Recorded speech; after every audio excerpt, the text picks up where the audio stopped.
In this video, I'm going to show you how you can fix the Roblox client is not responding error. So first, we want to right click on our taskbar and select Task Manager. We want to close the Roblox process.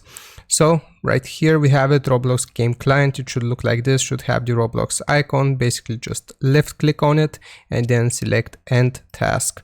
So we make sure that the Roblox client itself is closed completely. That was the first step. The second step is locating your Roblox player, right clicking on it and selecting properties. So here we need to change a few settings. So right here we are going to go to the compatibility tab and then select this option, compatibility mode, run this program in compatibility mode 4. And from the drop down menu, we want to go to Windows 7. So select this, then select this option as well, disable full screen optimizations, and this is the last option that we need to select, run this program as an administrator. So after you have changed these three settings, you want to press on apply, click OK, and hopefully this fixes your error. Hope this was helpful. Don't forget to like and sub, and I'll see you next time.